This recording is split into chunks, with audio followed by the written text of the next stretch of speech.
কোন বিবাহিত পুরুষের বিরুদ্ধে যদি তার কোনো ওয়াইফ অভিযোগ আনে, আমাদের বাংলাদেশের আইনে এই আইনটা পুরুষদের জন্য অবশ্যই অবশ্যই জারি করতে হবে। ওয়াইফ কোনো অভিযোগ করলে বিশ্বাসযোগ্য হবে না, ওয়াইফকে যথারীতি এভিডেন্স প্রমাণ করতে হবে। আমি একটা কথা পুরুষদেরকে জিজ্ঞেস করতে চাই, হে পুরুষেরা, আমার কথা হচ্ছে নারী আর পুরুষ দ্বন্দ্ব লাগলে মানুষ কেন শুধুমাত্র নারীর ক্ষেত্রে আলগা পিরিত দেখায়?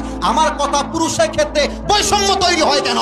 রাস্তায় একজন মেয়ে আর একজন ছেলের ঝগড়া হচ্ছে, মারামারি হচ্ছে, আমরা পুরুষ জাতি বড় বেঈমান।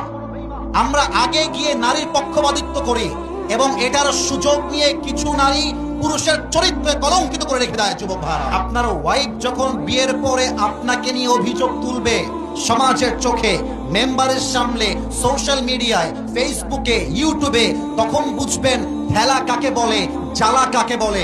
এই জন্য আমি বলি, এমন মেয়েকে বিয়ে করা উচিত যে মেয়ের সঙ্গে ডিভোর্স হয়ে গেল সেই মেয়ে পুরুষের সম্মানে আঘাত করবার চেষ্টা করবে না। প্রিয় বোন, যখন আপনি নিয়ত করেছেন স্বামীর বিরুদ্ধে অভিযোগ নিয়ে আসবেন সমাজের সামনে, আপনার যে তালাক হবে এটা কপালে লিখে নিয়ে তারপরে মাঠে নামবেন। আমরা পুরুষ জাতি বড্ড সেনসিটিভ, আমরা সব সহ্য করব, কিন্তু আমার চরিত্রে কেউ আঘাত দিবে, আমাকে কেউ কলঙ্কিত করবে, তার সঙ্গে আমি আজীবন সংসার করব, এটা কষ্টের কালো সম্ভব হতে পারে না। ডিভোর্স হইলে পুরুষের কোনো ক্ষতি হয় না, সব ক্ষতি একজন মেয়ের হয়।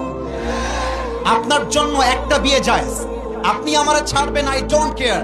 আপনার জন্য একটা বিয়ে জায়েজ, আমার জন্য 4টা বিয়ে জায়েজ। আপনি আমার সঙ্গে বেঈমানি করে 2 পয়সা ক্ষতি করতে পারবেন না, এবং আপনি একবার কলঙ্কিত হয়ে গেলে আপনার পুরো জীবনটাই প্রশ্নবিদ্ধ হয়ে যাবে। এমন বংশের মেয়েকে বিয়ে করবে যেই বংশের মেয়ে তার স্বামীর ইজ্জত কি তা বুঝে।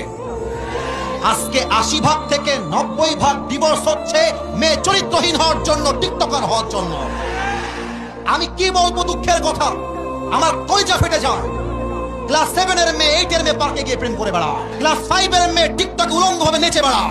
18 বছর আগে নাকি বিয়ে করা যাবে না, কিন্তু যেই মেয়েটা 12 বছর বয়সে, 13 বছর বয়সে ইজ্জত দিয়ে বেড়ায়, তার আইনটা কোথায় আপনারা বানাবেন আমাকে বলেন। বিয়ের ক্ষেত্রে আইন চেঞ্জ করতে হবে, 18 বছর নয়, মেয়ের বয়স হয়ে গেলে চরিত্রবান যুবক দেখে বিয়ে দেওয়া লাগবে।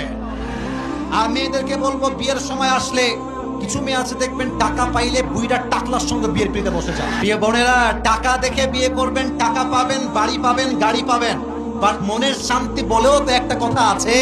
এটা কথা মাথায় রাখবেন। আমার এই কলিজার টুকরা যুবক যারা আজকে এই শিবগঞ্জের মাটিতে এসেছে, ওরা আজকে জিরো হতে পারে, ওরা কালকে হিরো তো হতে পারে। আপনি যে টাকলাকে টাকার জন্য বিয়ে করছেন, আগামীতে এমন একটা দিন আসবে এই যুবকগুলো অফিসের বস হবে, টাকলা তার স্টাফ হয়ে কাজ করবে।